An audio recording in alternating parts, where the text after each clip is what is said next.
नमस्कार दोस्तों, मैं दीपक चंद्रा यस में आप लोगों का स्वागत करता हूं। आप लोग जुलाई मंथ के करंट अफेयर्स कंप्लीट कर चुके हैं। ठीक, आज हम लोग अगस्त मंथ के करंट अफेयर्स को पढ़ेंगे। ठीक है, आज अगस्त मंथ के करंट अफेयर्स की दूसरी क्लास है। एक क्लास हो चुकी है ऑलरेडी, उसको देख लीजिएगा आप लोग। जो लोग नहीं देखे होंगे उसको, ठीक है, उस वीडियो को आप लोग देख लीजिएगा। ठीक, आज हम लोग याद रखिएगा अगस्त मंथ के करंट अफेयर्स को पढ़ेंगे। ठीक है, ये आज दूसरी क्लास है, तो हम लोग चलिए स्टार्ट करते हैं अब। ठीक, पहला पॉइंट है विद्या प्रवेश प्रोग्राम। विद्या प्रवेश प्रोग्राम, विद्या प्रवेश प्रोग्राम। ठीक है, ये नई शिक्षा नीति के 1 साल पूरे होने पर लॉन्च किया गया है। नई शिक्षा नीति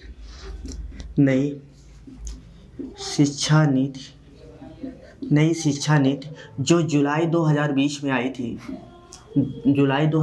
आई थी, इसके 1 साल पूरा होने पर, 1 साल पूरा होने पर इसको शुरू किया गया है।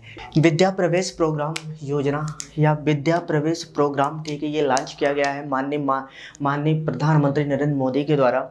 नई शिक्षा नीति जुलाई 2020 में जो लागू हुई थी, इसके 1 साल पूरा होने के उपलक्ष्य में इस प्रोग्राम को लॉन्च किया गया है। इस प्रोग्राम का उद्देश्य क्या है कि जो गाँव के बच्चे हैं, ठीक है, गाँव के जो छोटे बच्चे हैं, ठीक है, जो छोटे बच्चे हैं जिनको शिक्षा से लगाव नहीं होता है, जो शिक्षा ग्रहण नहीं करना चाहते हैं, उनके लिए गाँव में प्ले स्कूल की स्थापना करना, प्ले स्कूल की स्थापना करना। आप लोग जानते होंगे शहरों में प्ले स्कूल पाए जाते हैं। उस प्ले स्कूल में होता क्या है कि भाई वहाँ पे पहले बच्चों को, ठीक है, जो अच्छी चीज़ें होती हैं खेलने वाली, ठीक है, उसके माध्यम से धीरे धीरे मनोरंजन के द्वारा, ठीक है, शिक्षा की तरफ उनको मोड़ा जाता है। किसकी तरफ मोड़ा जाता है? शिक्षा की तरफ। ठीक है, शिक्षा की तरफ उनको मोड़ा जाता है ताकि उनका रुझान क्या हो? शिक्षा की तरफ बढ़े। ठीक है, जो छोटे बच्चे होते हैं, शहरों में ऐसा होता है, ठीक है, लेकिन गांव में ऐसा कुछ भी नहीं होता है।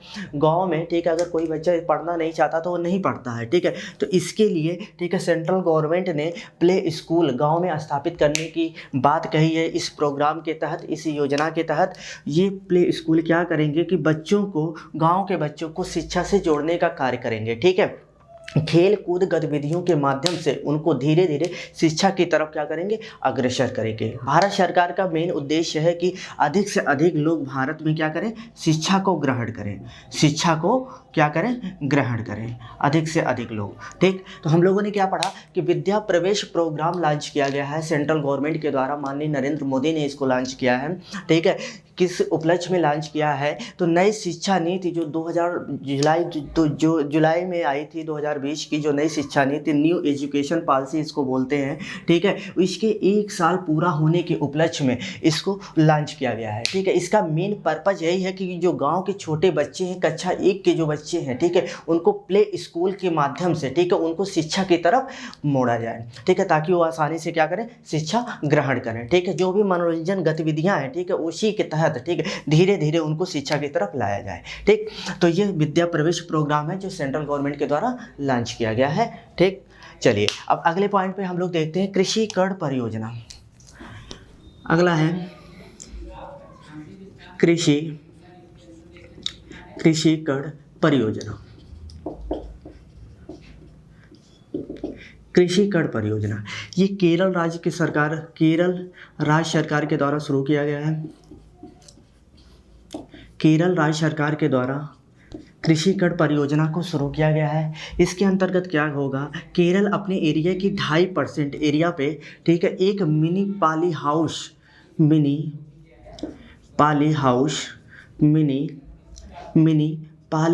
का निर्माण करेगी। ठीक है, पाली हाउस का निर्माण करेगी। ठीक है, इस योजना के तहत ये मिनी पाली हाउस होते क्या हैं? तो ग्रीन हाउस का नाम सुना होगा आप लोगों ने, ग्रीन हाउस। ठीक है, ग्रीन हाउस होता क्या है, जमीन के नीचे याद रखिएगा गोबर का खेप इकट्ठा करना और उसको मिट्टी से भर देना, उसके बाद उसके ऊपर ठीक हरी पत्तेदार सब्जियां या बाग बगीचों का ठीक है निर्माण करना। ठीक, तो उसी को याद रखिएगा ग्रीन हाउस बोलते हैं या मिनी पॉली हाउस बोलते हैं। ठीक है, तो इसका उद्देश्य यही है कृषि कर परियोजना के तहत केरल सरकार का कि जो हमारे 2.5% एरिया है 2.5% पे मिनी पॉली हाउस का निर्माण किया जाएगा, जिससे क्या होगा जो हरी पत्तेदार सब्जियां हैं, बाग बगीचे हैं या उद्यान ठीक है उनको बढ़ावा देने का काम इस योजना के तहत किया जाएगा। उसके ऊपर ठीक है इसी सब का क्या किया जाएगा, निर्माण किया जाएगा, जो भी फसलें हैं लगाई जाएंगी। ठीक है, ताकि प्रोडक्शन क्या हो, अच्छा हो। ठीक, अगले पॉइंट पे हम आते हैं हिम तेंदुआ संरक्षण।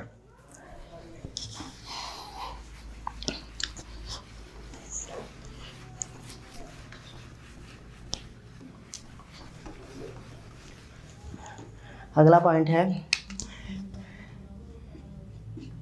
हिम तेंदुआ संरक्षण।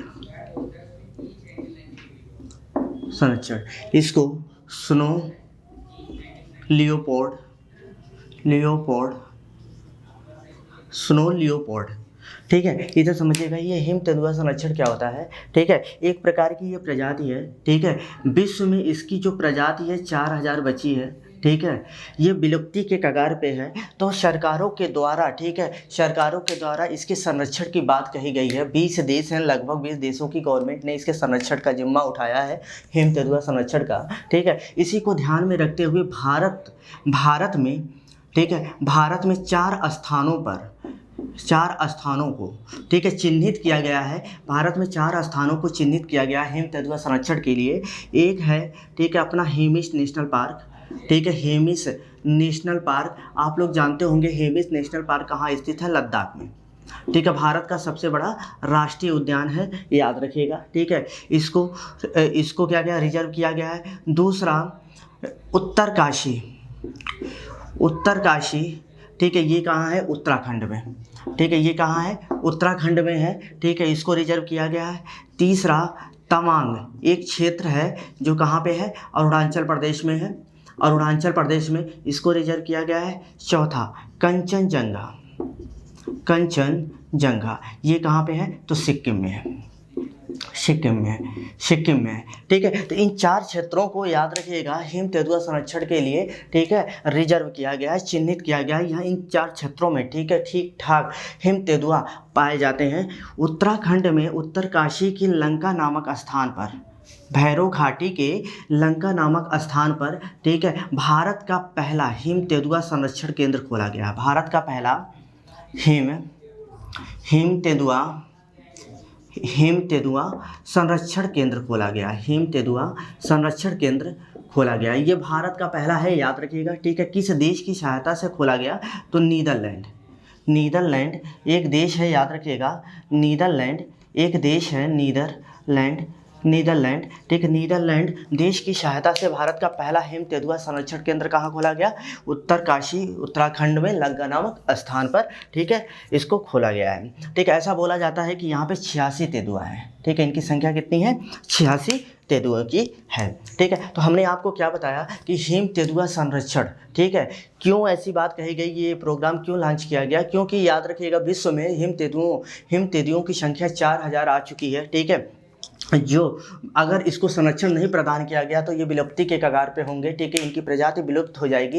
इसीलिए एशिया के लगभग 20 देशों के द्वारा ठीक है हिम तेंदुआ संरक्षण कार्यक्रम चलाया जा रहा है। ठीक है, इसके अंतर्गत भारत में ठीक है 4 स्थानों को हिम तेंदुआ संरक्षण केंद्र के रूप में चिन्हित किया गया है। कौन कौन, एक हेमिस नेशनल पार्क है जो लद्दाख में स्थित है, एक उत्तरकाशी उत्तराखंड के लंका नामक स्थान पर, एक तवांग क्षेत्र है जो अरुणाचल प्रदेश में स्थित है, और एक कंचनजंगा जो सिक्किम राज्य में स्थित है। ठीक है, इन 4 स्थानों को चिन्हित किया गया। ठीक है, हमारे उत्तराखंड राज्य में ठीक है पहला हिम तेंदुआ संरक्षण केंद्र स्थापित हो चुका है। किसने किया है, किसके देश के सहयोग से, तो नीदरलैंड देश के सहयोग। ठीक है, इसको स्थापित किया जा चुका है। ठीक है, 23 अक्टूबर को अंतर्राष्ट्रीय हिम तेंदुआ 23 अक्टूबर को अंतर्राष्ट्रीय हिम तेंदुआ संरक्षण दिवस मनाया जाता है। ये इंपॉर्टेंट है। ठीक है, नोट कर लीजिएगा। 23 23 अक्टूबर को अंतर्राष्ट्रीय हिम तेंदुआ संरक्षण दिवस मनाया जाता है। ठीक है, चलिए हम लोग अब अगला पॉइंट देखते हैं, भूकंप अलर्ट ऐप। भूकंप अलर्ट ऐप, भूकंप अलर्ट ऐप ये लॉन्च किया गया है। ठीक है, आईआईटी रुड़की के द्वारा इसे लॉन्च किया गया है। किस उत्तराखंड राज्य के लिए,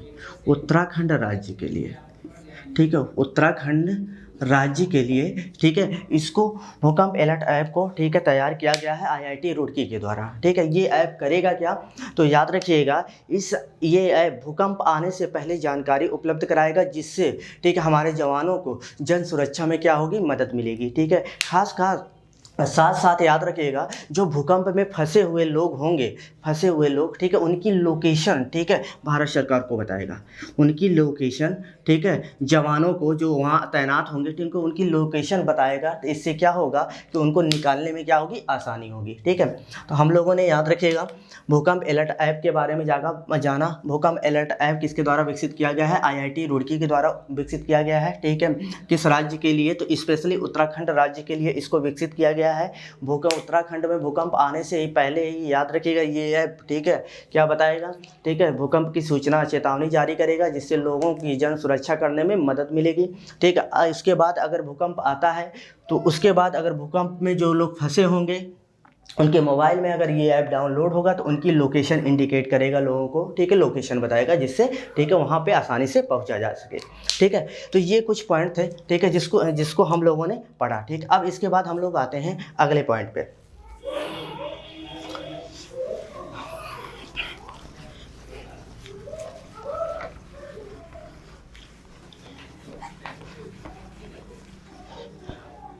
अगले पॉइंट पे आते हैं। अगला पॉइंट है पानी माह। ठीक है, ये जो पानी माह है, ठीक है, लद्दाख ने अपने ग्रामीण जनता को, लद्दाख ने अगस्त को पानी माह के रूप में मनाने की, ठीक है, योजना तैयार की है। ठीक है, लद्दाख ने अगस्त को पानी माह के रूप में इसको मनाया है। ठीक है, ये क्या किया है, अपने ग्रामीण जनता को, ठीक है, ग्रामीण जनता को, ठीक है, जनता को जागरूक करने के लिए, ग्रामीण जनता को जागरूक करने के लिए स्वच्छ पानी की महत्ता को समझाते हुए, स्वच्छ पानी की महत्ता को समझाते हुए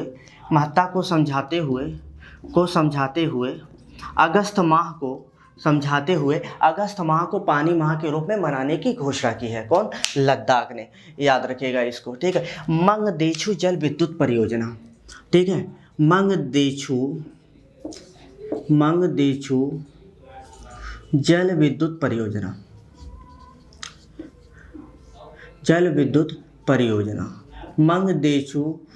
विद्युत परियोजना। ठीक है, ये क्या है, तो इसके पहले कुछ क्लास के पहले, ठीक है, पहली या दूसरी क्लास में हम लोगों ने पढ़ा था कि खोलोंगछू जल विद्युत परियोजना, ऐसा कुछ पढ़ा था, खोलोंगछू, ठीक है, जल विद्युत परियोजना।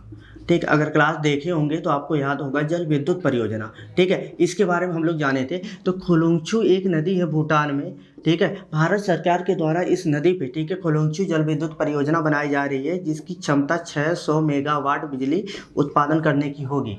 ठीक है, ये याद रखिएगा, खोलोंगछू जल विद्युत परियोजना। वैसे ही मंगदेछू जल विद्युत परियोजना का निर्माण 2019 तक हो चुका था। ठीक है, इसकी बिजली उत्पादन की जो क्षमता है 720 मेगावाट।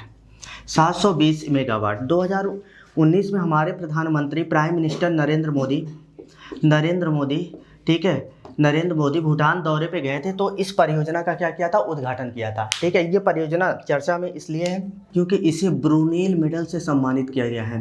ब्रूनेल मेडल से सम्मानित किया गया है। इसको सम्मानित कौन किया है, तो लंदन की, ठीक है, सिविल इंजीनियरिंग संस्था है, सिविल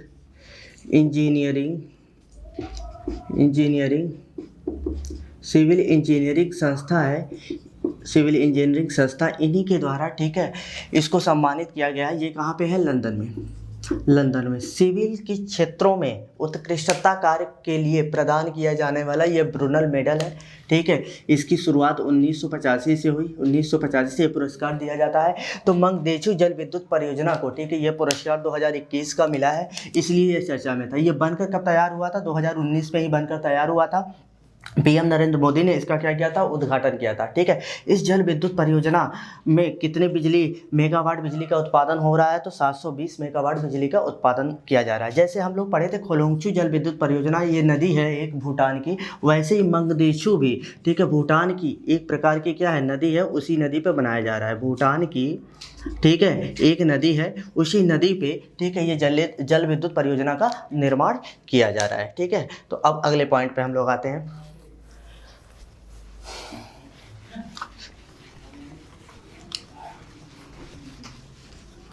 आप लोग अपने नोट्स अच्छे से बना लीजिएगा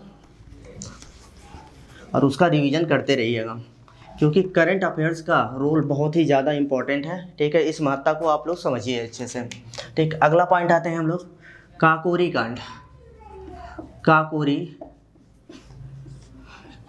कांड, काकोरी कांड ये काफ़ी फेमस है। ठीक है, आप लोग अच्छी तरह जानते होंगे, अगर लखनऊ के निवासी होंगे तो इसके बारे में तो ज़रूर जानते होंगे। ठीक है, अगर नहीं जानते हैं तो इधर सुनिएगा। ठीक, काकोरी कांड 9 अगस्त 1925 को ये घटना घटित हुई थी, 9 अगस्त 1925 को। ठीक है, इसमें हुआ क्या था?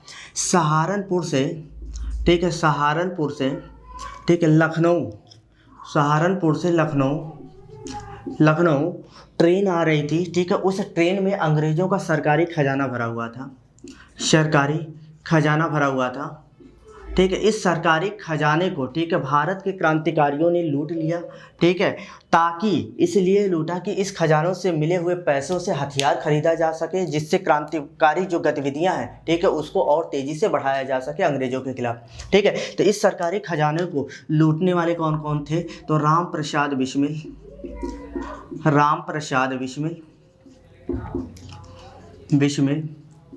अशफाक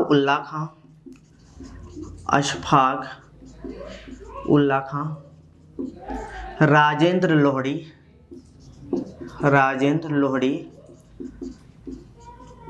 लोहड़ी और एक थे रोशन सिंह।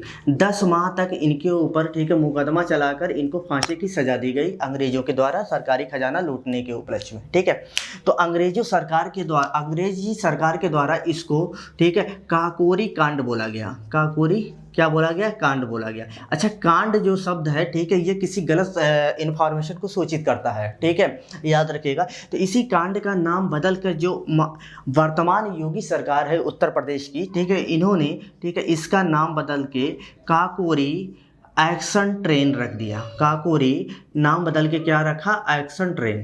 ठीक है, काकोरी एक्शन ट्रेन इसका नाम रखा गया। ठीक है, तो आप लोग समझ गए कि काकोरी कांड क्या है। ठीक है, कि भाई अंग्रेज़ों के खिलाफ जो ट्रेन सहारनपुर से लखनऊ आ रही थी, तो काकोरी में, ठीक है, कुछ भारतीय क्रांतिकारियों के द्वारा अंग्रेज़ों के सरकारी खजाना को लूट लिया गया।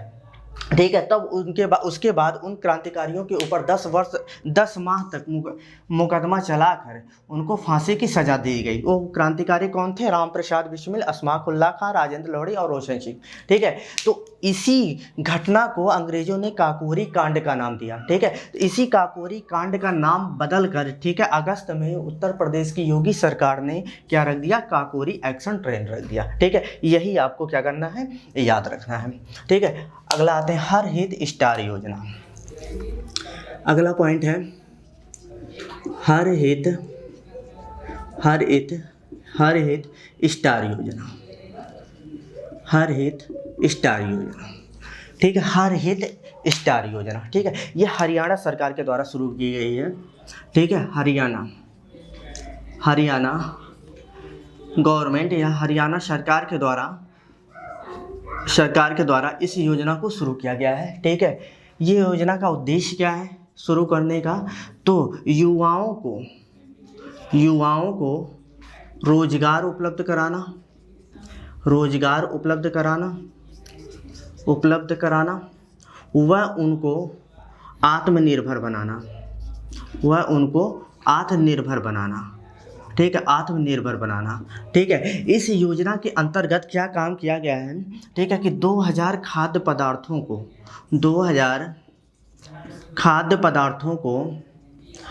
पदार्थों को ठीक है शामिल किया गया कि जो रोज़मर्रा की डेली लाइफ की जो चीज़ें हैं जो खाने वाली हैं, ठीक है, 2000 खाद्य पदार्थों को इसमें ठीक है हरित स्टार योजना में शामिल किया गया है।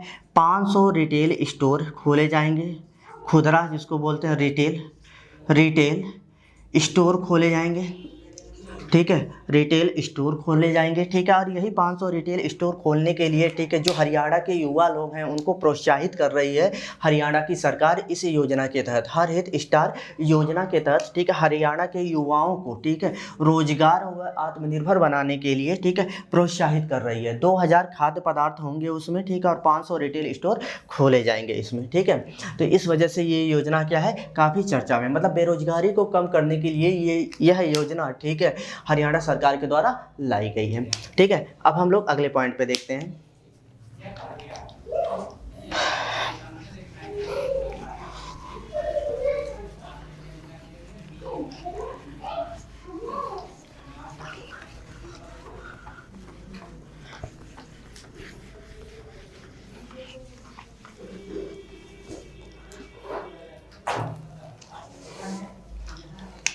चलिए अगले पॉइंट पे हम लोग आते हैं, ओलंपिक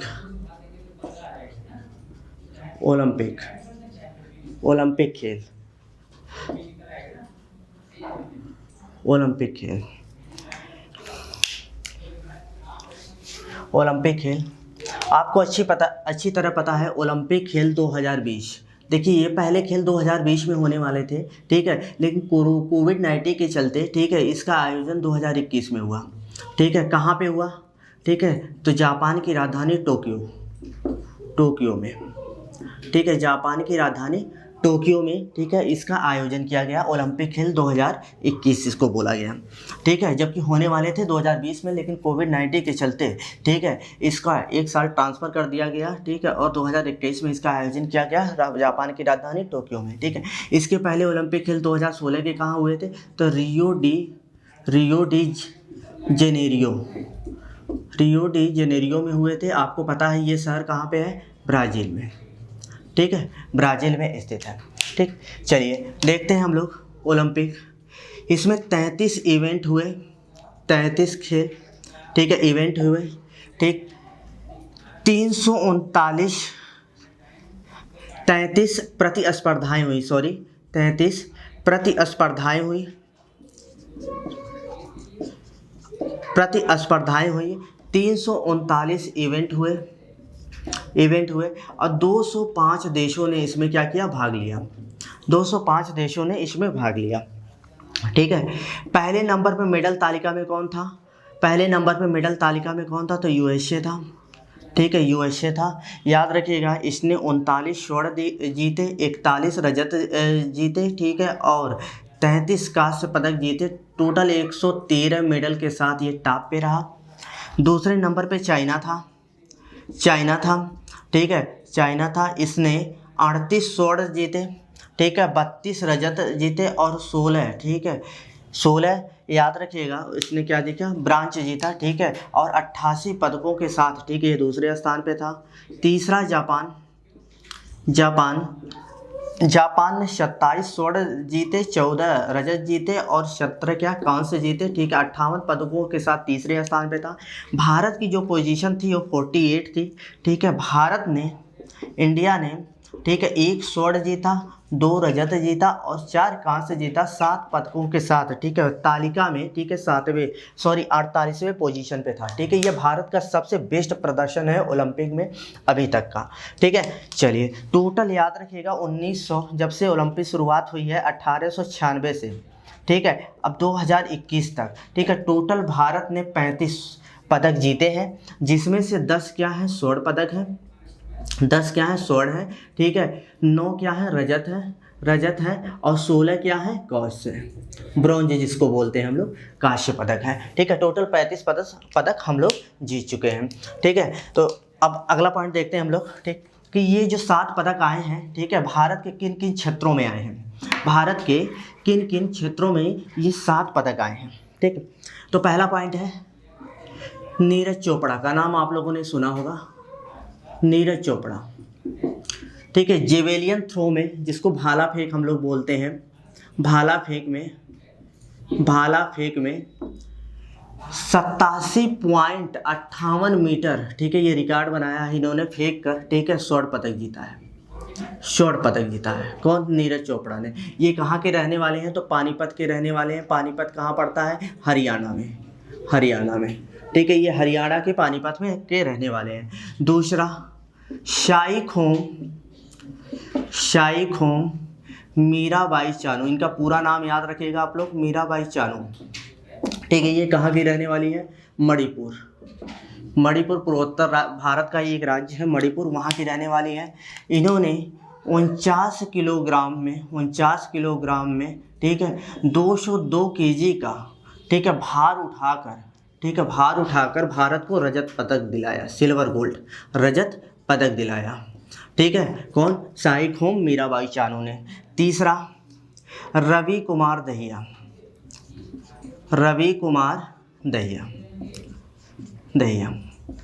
ठीक है, ये हरियाणा के सोनीपत के रहने वाले हैं, हरियाणा के सोनीपत के ये रहने वाले हैं, याद रखिएगा, हरियाणा में ही पड़ता है, ठीक है। ये 57 किलोग्राम कुश्ती में, ठीक है, कुश्ती में भारत को रजत पदक दिलाया, भारत को रजत पदक दिलाया। चौथा है बजरंग पूनिया, ठीक है, ये भी याद है कि हरियाणा में एक ज़िला पड़ता है छज्जर ज़िले के हैं, हरियाणा के, ठीक, हरियाणा में ही पड़ता है, ठीक है। इन्होंने 65 केजी कुश्ती में, ठीक है, भारत को कांस्य पदक दिलाया। क्या दिलाया? ब्रॉन्ज मेडल दिलाया, कांस्य पदक दिलाया। ये 4 खिलाड़ी हमारे हैं। नीरज चोपड़ा भाला फेंक में, जो पानीपत हरियाणा के रहने वाले हैं, 57.58 मीटर का भाला इन्होंने फेंका और स्वर्ण पदक भारत की झोली में आया। शाई खोम मीराबाई चानू, जो मणिपुर की रहने वाली हैं, 49 किलोग्राम भार में, ठीक है, 202 केजी का भार उठाकर ये भारत को रजत पदक दिलाई, ठीक है। रवि कुमार दहिया, जो सोनीपत हरियाणा के रहने वाले हैं, 57 केजी भार में कुश्ती में इन्होंने रजत पदक, रेसलिंग जिसको बोलते हैं इंग्लिश में, उसमें रजत पदक दिलाया। बजरंग पूनिया ने, छज्जर हरियाणा के रहने वाले हैं, 66 किलोग्राम भार वर्ग में कुश्ती में इन्होंने कांस्य पदक दिलाया, ठीक है। अब इसके बाद 5वां पोजीशन आता है पीवी सिंधु, काफ़ी नाम सुना होगा, पीवी सिंधु, ठीक है, हैदराबाद की रहने वाली हैं ये, हैदराबाद, ठीक है, हैदराबाद की रहने वाली हैं, ठीक है। ये भारत की महत्वपूर्ण बैडमिंटन खिलाड़ी हैं, ठीक है, खिलाड़ी हैं। इन्होंने 2016 के ओलंपिक में, जो रियो डी जेनेरियो में हुआ था ब्राज़ील में, ठीक है, वहाँ पे इन्होंने रजत पदक जीता था, ठीक है। और 2021 जापान के टोक्यो में इन्होंने कांस्य पदक जीता, ठीक है, कांस्य पदक जीता। और ऐसा करने वाली भारत की पहली महिला हैं। ओलंपिक में 2 मेडल जीतने वाली, ओलंपिक में 2 मेडल जीतने वाली भारत की पहली महिला है, भारत की पहली महिला है। कौन? पीवी सिंधु। इस बात को याद रखिएगा। अब अगला पॉइंट क्या है? छठा, कि भारतीय हॉकी टीम का नाम आप लोगों ने सुना होगा, ठीक है। तो भारतीय हॉकी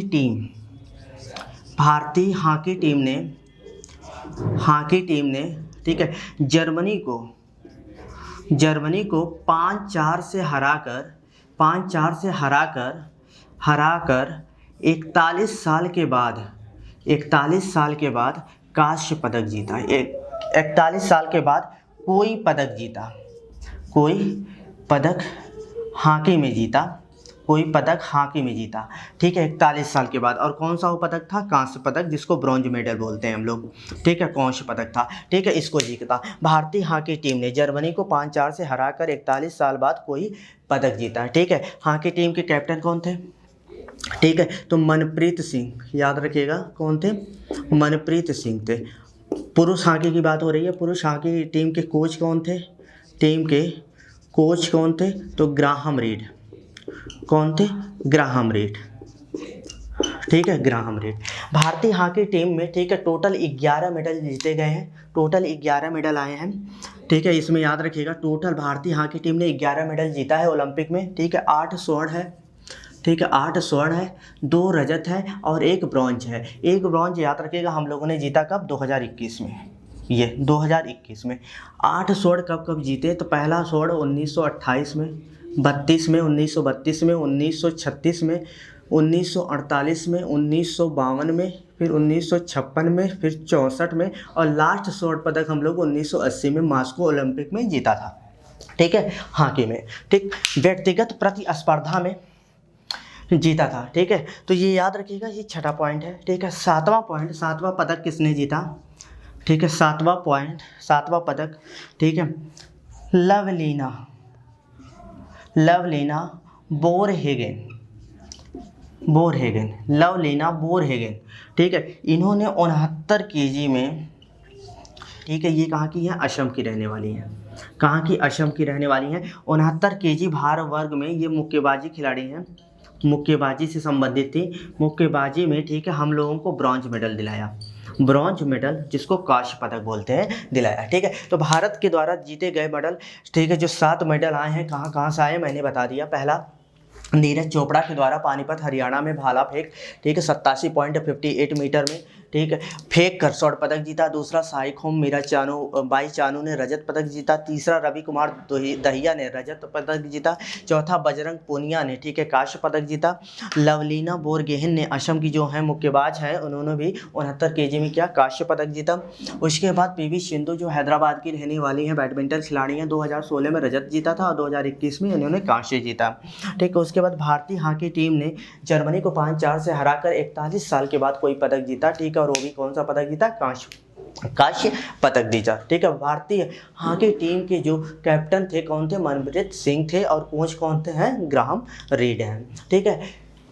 टोटल हम लोगों ने याद रखिएगा ये ओलंपिक के बारे में पढ़ा, ठीक है। अगला पॉइंट देखते हैं हम लोग, ओलंपिक की शुरुआत कब हुई, ठीक है, या ओलंपिक का जनक किसको बोला जाता है, तो पियरे फ्रेडे कैबर्टिन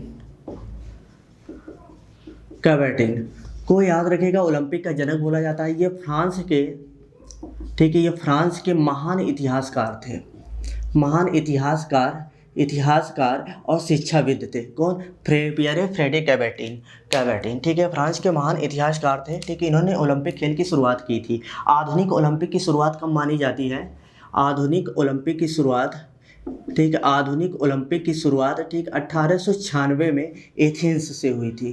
कहाँ से हुई थी, एथेंस से हुई थी, याद रखिएगा। ये एथेंस क्या है, तो यूरोप का एक छोटा सा देश है यूनान, ठीक है, यूनान का ये महत्वपूर्ण शहर है एथेंस, ठीक, इसको याद रखिएगा, ठीक। तो हम लोगों ने याद रखिएगा ओलंपिक से जुड़ी हुई, ठीक है, मैक्सिमम जितनी भी जानकारियाँ थी, ठीक है, हम लोगों ने पढ़ी, ठीक। 2024 की, ठीक है, 2024 में जो ओलंपिक होगा कहाँ होगा, पेरिस, फ्रांस के पेरिस में होगा, ठीक है। 2028 का जो ओलंपिक है ये अमेरिका में होगा, यूएसए, लॉस एंजल्स में, ठीक है, अमेरिका में आयोजित किया जाएगा, ठीक है। तो दोस्तों ये ओलंपिक से संबंधित सारी जानकारियाँ थी, ठीक है, इसको आप लोग नोट कर लीजिएगा अच्छे से, ठीक, और इसको पूरा अच्छे से तैयार कर लीजिएगा, ठीक है। अब हम लोग अगले पॉइंट पे आते हैं।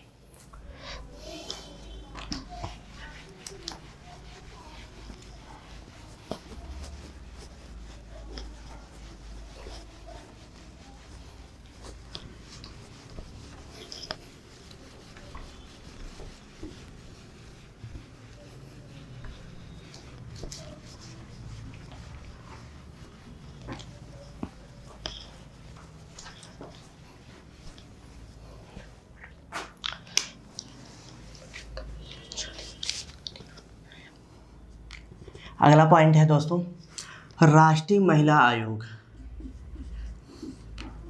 राष्ट्रीय महिला आयोग, राष्ट्रीय महिला आयोग, इसकी स्थापना कब हुई थी, 1992 में हुई थी, ठीक है, 1992 में हुई थी। इसके हेड कौन है इस समय, ठीक है, इसके हेड कौन है, तो रेखा शर्मा है।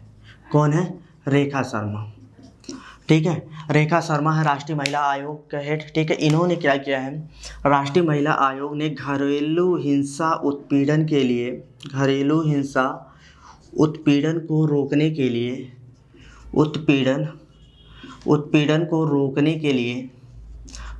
के लिए सुरक्षा अधिकारी नियुक्त करने की बात कही है। सुरक्षा अधिकारी, ठीक है, अधिकारी नियुक्त करने की बात कही है,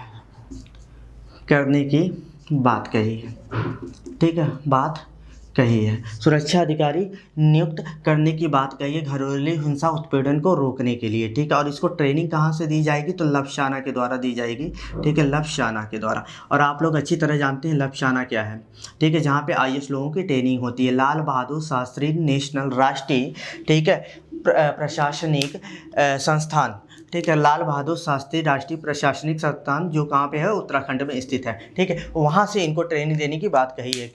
किसने, रेखा शर्मा ने, राष्ट्रीय महिला आयोग ने। इसलिए राष्ट्रीय महिला आयोग क्या है, काफ़ी चर्चा में था, ठीक। तो आज के लिए हम लोग, ठीक, अगस्त माह के करंट अफेयर्स को इतना रखते हैं, बाकी हम लोग कल देखेंगे, ठीक है। तो दोस्तों मैं उम्मीद करूंगा, ठीक है, कि आप लोगों को समझ में आ रहा होगा, ठीक। आप लोग नोट्स बनाकर, ठीक है, इसकी अच्छे से तैयारी करें, ठीक है।